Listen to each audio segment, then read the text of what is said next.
हरिओम।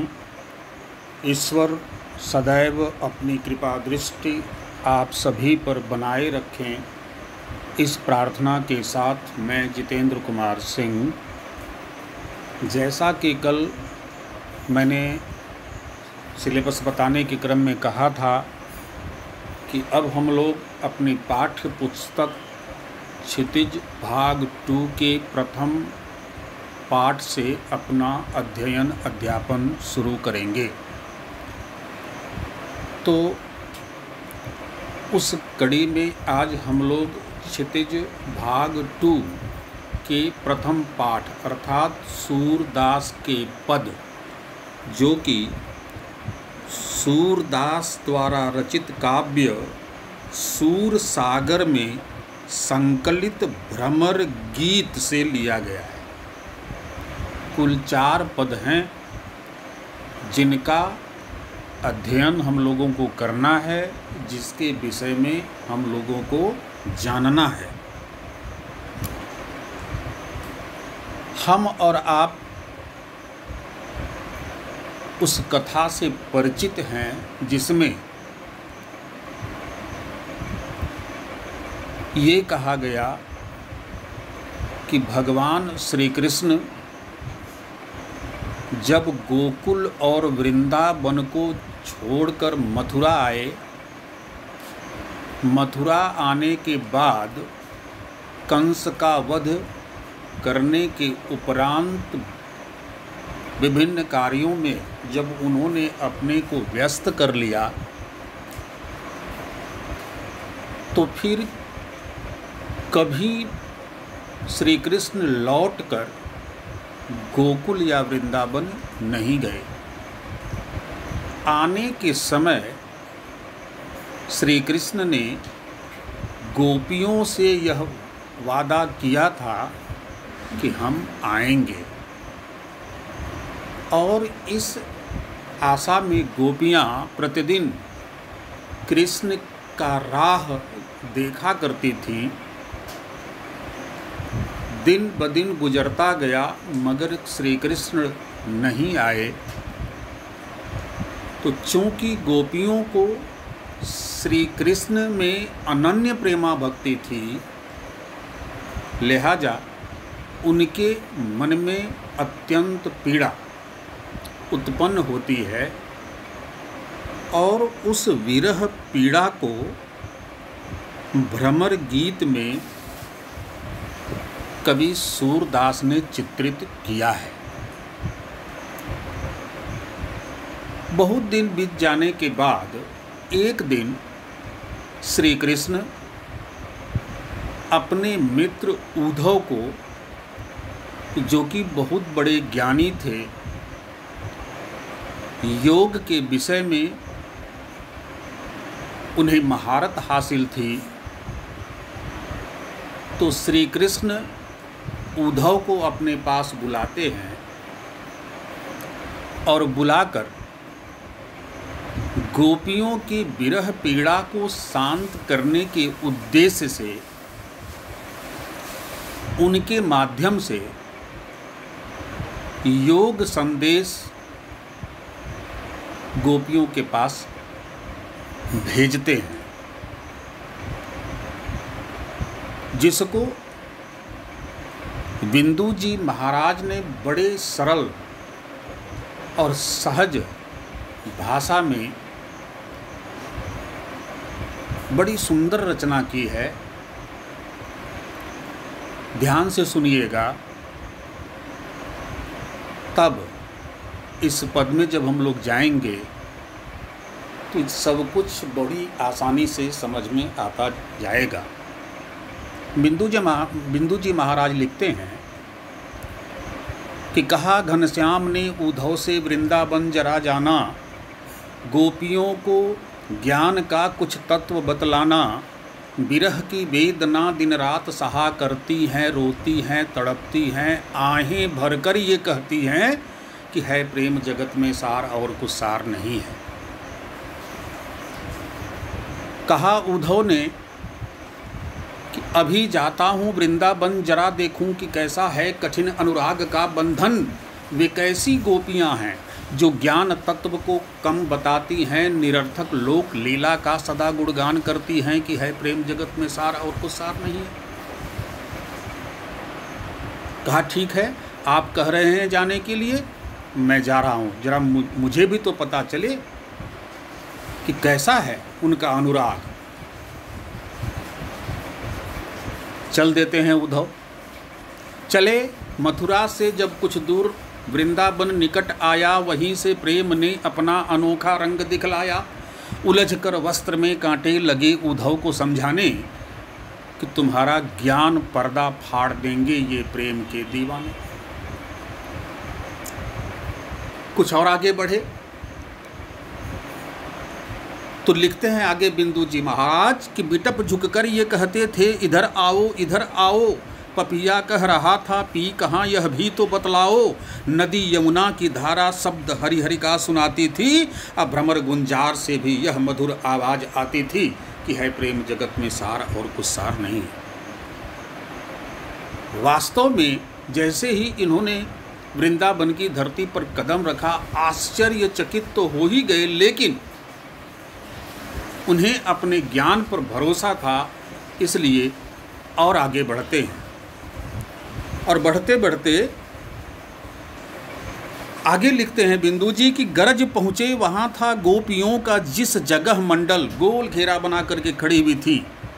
गरज पहुँचे वहाँ था गोपियों का जिस जगह मंडल, वहाँ थी शांत पृथ्वी, वायु धीमी, व्योम था निर्मल।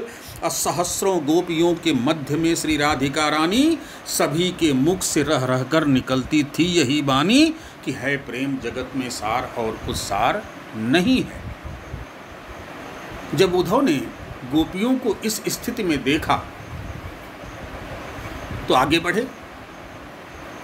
कहा उद्धव ने यह बढ़कर कि मैं मथुरा से आया हूं,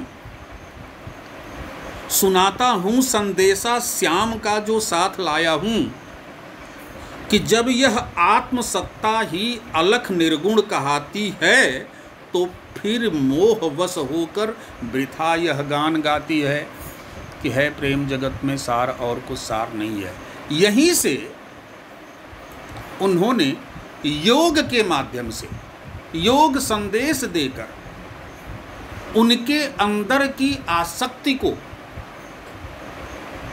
बाहर निकालने के लिए लग गए उद्धव। बहुत देर तक बहुत कुछ सुनाते रहे उन गोपियों को, और यहीं से जब गोपियां उद्धव की तरफ होकर, पहले तो जैसे वो कहते हैं कि मैं मथुरा से आया हूँ, मैं कृष्ण का मित्र हूँ, कुछ संदेश उन्होंने दिया है, वो संदेश लेकर के आया हूँ, सारी की सारी दौड़ करके उद्धव को घेर लेती हैं। और इसके बाद उद्धव उस संदेश के रूप में जब योग संदेश सुनाने लगते हैं, वह निर्गुण ब्रह्म की विवेचना करने लगते हैं।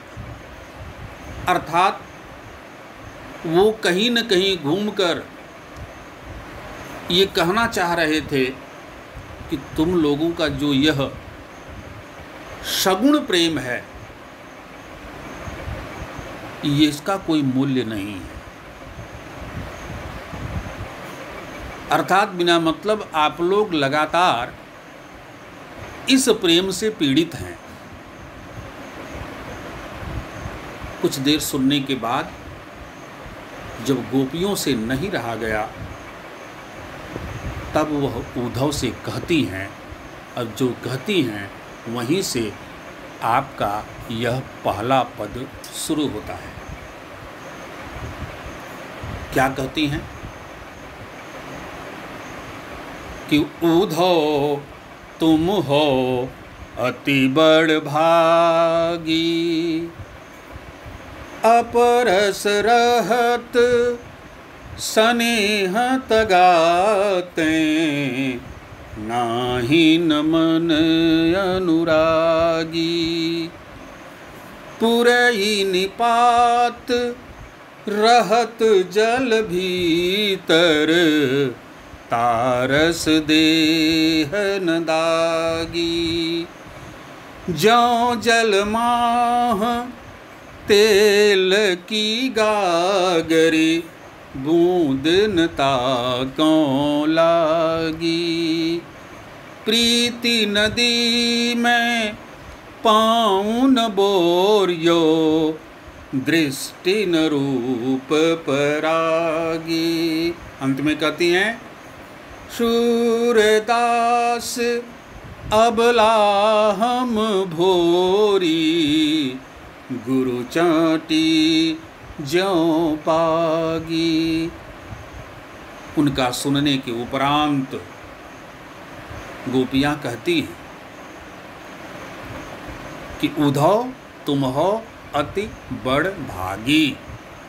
बड़ भागी का अर्थ होता है भाग्यवान। उसी तरह से दूसरी पंक्ति में जब जाइएगा तो अपरस का अर्थ होता है अलिप्त या अनछुआ। इसी पंक्ति में तगा का अर्थ होता है धागा, जिससे कोई चीज़ सिला या बांधा जाता है, और यहाँ तगा का अर्थ बंधन के रूप में आया है। अनुरागी कहते हैं प्रेम में लिप्त हो जाना। पुरैन पात का अर्थ होता है कमल का पत्ता। दागी, दागी का अर्थ होता है दाग या धब्बा। फिर आया प्रीति नदी का अर्थ होगा प्रेम की नदी। पाँव कहते हैं पैर को, बोरियो कहते हैं डुबोया। दृष्टि न रूप परागी, परागी कहते हैं मुग्ध होने को, मुग्ध होना को कहते हैं परागी। अबला एक नारी के रूप में, कमजोर नारी के रूप में गोपियां स्वयं को कहा है। और भोरी का अर्थ है भोली भाली। और अंत में गुड़ चाटी ज्यों पागी का अर्थ होता है गुड़ से चिपटी हुई चींटियों की तरह। गुड़ का मतलब गुड़, जिसको आप लोग कहते हैं मीठा। चाटी का मतलब चींटी। और ज्यों पागी का अर्थ होता है लिपटी हुई। अब ध्यान से सुनिएगा इसका सरलार्थ। गोपियां कहती हैं कि हे उद्धव, यह कैसी भाग्य की विडंबना है कि तुम कृष्ण के निकट रहते हुए भी प्रेम के बंधन से मुक्त हो। अपरस माने अनछुआ, अलिप्त।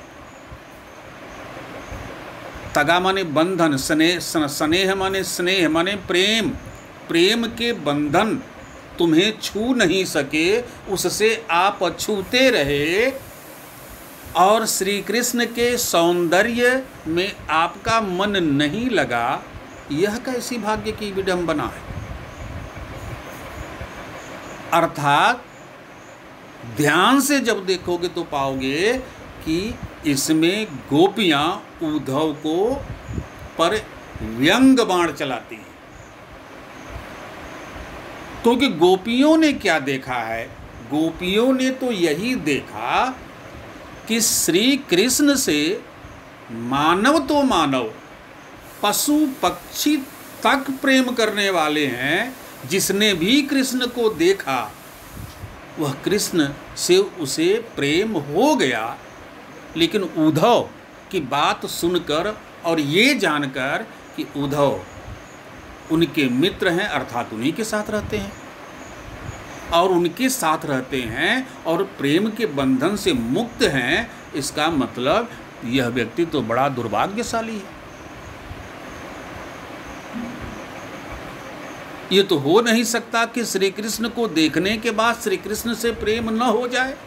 मगर चूंकि उद्धव को नहीं था, उनकी बातों से ये लगा और तब गोपियों ने व्यंग किया कि हे उद्धव, आप तो बड़े भाग्यशाली हैं, कि श्री कृष्ण के करीब रहते हुए भी श्री कृष्ण से के प्रेम के बंधन से आप अछूते रह गए, प्रेम के बंधन से अपने को नहीं बांध पाया, उनके सौंदर्य के प्रति आपके मन में अनुराग पैदा नहीं हुआ, आप तो बड़े भाग्यशाली हैं। आपकी स्थिति तो वैसी ही है। अब उदाहरण देती हैं, तुलना करती हैं किससे? दो चीज़ों से। पहली दूसरी तीसरी पंक्ति देखिए कि पुरैन पात रहत जल भीतर, जिस प्रकार से कमल का पत्ता पानी में रहकर भी पानी के ऊपर तैरता रहता है। इतना ही नहीं, ता रस देह न दागी, पानी की एक बूंद भी कमल के पत्ते पर नहीं ठहरती। पानी के द्वारा कमल के पत्ते पर किसी भी प्रकार का दाग या धब्बा नहीं लगता है। उसी तरह तुम हो कि श्री कृष्ण के पास रहने के बाद भी तुम्हें प्रेम नहीं हुआ, तो तुम्हारी तो स्थिति कमल के पत्ते के समान ही है। या तो तुम कमल के पत्ते के समान हो, या ज्यों जलमाह तेल की गागर। अगर किसी मटकी में, गागर माने मटकी, तेल का लेप कर दिया जाए, उसको पानी में डुबो कर निकाला जाए, तो उस पर भी पानी की एक बूंद भी नहीं रह पाएगी। वो तेल के कारण पानी की बूंद ठहर जाएगी, नहीं ठहरेगी, गिर जाएगी। तो आप या तो कमल के पत्ते के समान हो या तेल लगी हुई मटकी के समान हो। जिस तरह से कमल के पत्ते पर पानी का कोई दाग धब्बा नहीं लगता, उसी तरह तेल लगी हुई मटकी पर भी कोई पानी का दाग धब्बा नहीं लगता। और ठीक उसी प्रकार आप हैं कि कृष्ण के पास रहते हुए भी कृष्ण से प्रेम नहीं हुआ। फिर आगे कहती हैं कि प्रीति नदी में पाँव न बोरियो, तुमने प्रेम की नदी में तो पाँव भी नहीं डुबोया, अपने पैर को भी नहीं डुबाया। स्नान करने की तो बात बहुत दूर की हो गई। ध्यान दीजिएगा, प्रीति नदी में रूपक अलंकार है। प्रेम की नदी, प्रीति नदी में पाँव न बोरियो। आपने प्रेम की नदी में, कृष्ण क्या है? गोपियों के लिए वह प्रेम के सागर हैं, या संपूर्ण रूप से वह ऐसी नदी के समान है जिसमें केवल प्रेम जल ही बहता हो। और कृष्ण के पास रहते हुए भी उद्धव को प्रेम नहीं हुआ। इसका मतलब कि प्रेम की नदी में आपने पैर नहीं डुबोया। इसीलिए दृष्टि न रूप परागी, कि आपको श्री कृष्ण के सौंदर्य पर आप मुग्ध नहीं हो पाए। इस धरती पर सबसे श्रेष्ठ सौंदर्य अगर किसी का है तो श्री कृष्ण का है, और उस सौंदर्य पर भी आप मुग्ध नहीं हुए। इसका सीधा मतलब है कि आपने प्रेम की नदी में कभी पैर नहीं डुबोया। यहाँ तक तो वो उद्धव पर व्यंग करते हुए उद्धव के लिए बात करती हैं। और अंत में सूरदास कहते हैं कि गोपियाँ कह रही हैं, किशोरदास अबला हम भोरी, हम गोपियाँ तो बहुत भोली भाली हैं। हमारी स्थिति क्या है? गुड़ चाटी ज्यों पागी, गुड़ में चिपटी हुई उस चींटी के समान। गुड़ में चींटियाँ क्यों चिपट जाती हैं? क्योंकि गुड़ से उन्हें अनन्य प्रेम होता है। अपना प्राणांत होने तक वह गुड़ को नहीं छोड़ती हैं। तो हम गोपियों के हृदय में श्री कृष्ण के प्रति वैसा ही प्रेम है जैसा प्रेम चींटियों को गुड़ से होता है, जो अपना प्राणांत होने तक गुण को नहीं छोड़ती, उसी प्रकार से हम भोली भाली गोपियां हैं। तो इस प्रकार से गोपियां उद्धव को पर एक उपालंभ करते हुए, उन पर व्यंग करते हुए, कृष्ण के प्रति एक निष्ठ प्रेम जो उन लोगों के हृदय में है उसका भी बड़ा सहज और सरल वर्णन उद्धव से करती है। भावार्थ इसका ये होगा कि जब उद्धव के द्वारा गोपियों को योग का संदेश दिया जाने लगा, वह संदेश गोपियों को प्रिय नहीं था और गोपियों को गहन आश्चर्य हो रहा था। वह व्यक्ति उन्हें अजूबा जैसा लग रहा था जिसे श्री कृष्ण से प्रेम नहीं है। ऐसा कैसे संभव हो सकता है कि श्री कृष्ण के अनुपम सौंदर्य को देखने के बाद श्री कृष्ण से किसी को प्रेम ना हो, मगर इस व्यक्ति को नहीं है प्रेम। गहन आश्चर्य होता है। इसलिए उद्धव की बात सुन करके उलाहना देती हैं, एक व्यंग करती हैं उद्धव के ऊपर कि आप तो बड़े भाग्यशाली हैं कि श्री कृष्ण के पास आप हैं, श्री कृष्ण के साथ आप हैं, श्री कृष्ण के मित्र आप हैं। लगातार श्री कृष्ण के साथ रहते हुए भी श्री कृष्ण के सौंदर्य पर आप मुग्ध नहीं हुए, आपको श्री कृष्ण से प्रेम नहीं हुआ। इसका सीधा मतलब है या तो आप कमल के पत्ते के समान हैं या फिर तेल लगी हुई मटकी के समान हैं।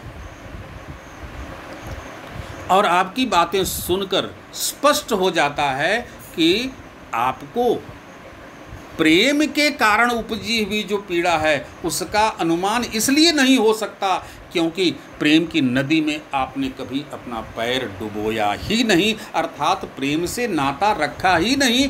तो आप क्या जानो कि प्रेम से उपजी जो विरह पीड़ा होती है वो क्या होती है। इस तरह से उद्धव को उलाहना देती हैं। अब देखिए, सब कुछ समझने को एक इसका भावार्थ हुआ, इसका काव्य सौंदर्य क्या होगा। तो रचनाकार कौन है? सूरदास। भाषा कौन है? ब्रज। और इस भाषा में बहुत ही सहजता और सरलता है और लोकगीतों की मिठास भी है, गेयता भी इसमें है, अलंकार और रस की छटा भी है। गुरचाटी ज्यों पागी उत्प्रेक्षा अलंकार हो जाएगा, पुरैनिपात में अनुप्रास अलंकार हो जाएगा, पुरैनिपात रहत जल भीतर तारस देह न दागी। यहाँ तुलना कर रही हैं तो यहाँ उपमा अलंकार भी है। तो इस तरह से अगर देखें तो उपमा अलंकार की छटा ऐसी सूरदास ने बिखेरी है कि ध्यान से देखने पर पता चलता है कि उपमेय जो होता है स्वयं उपमान बन जाता है। ये अद्भुत कला है सूरदास की। हर एक रचना में जब आप जाइएगा तो ऐसा ही पाइएगा। अब कुल मिलाकर देखा जाए 6 पंक्तियां हैं। अब आपको क्या करना है? आपको सिर्फ इतना सा काम करना है।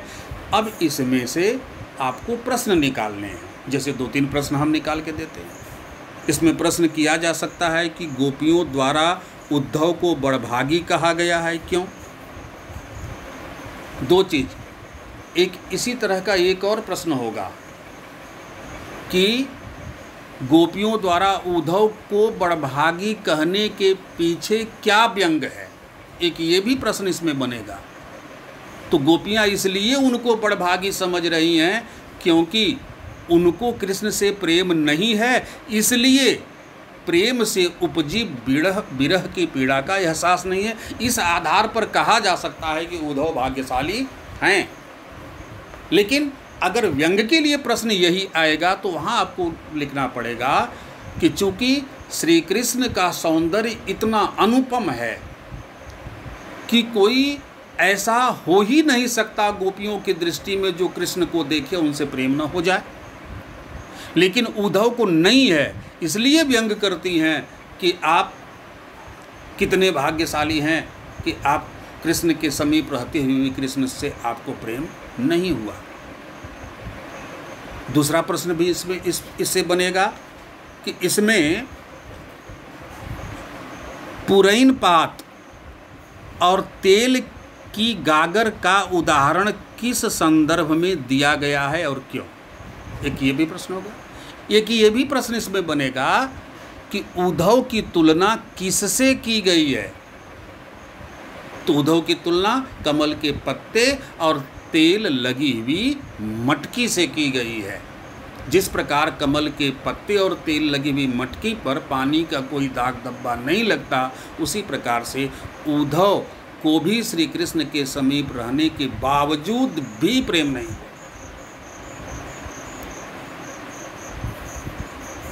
और भी प्रश्न बन सकता है कि गोपियों ने अपनी तुलना किससे की है?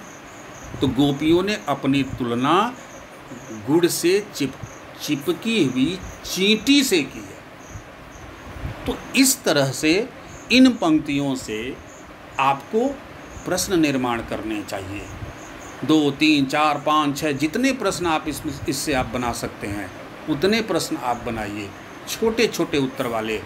और इसी तरह के प्रश्न आपको बोर्ड की परीक्षा में किए भी जाएंगे।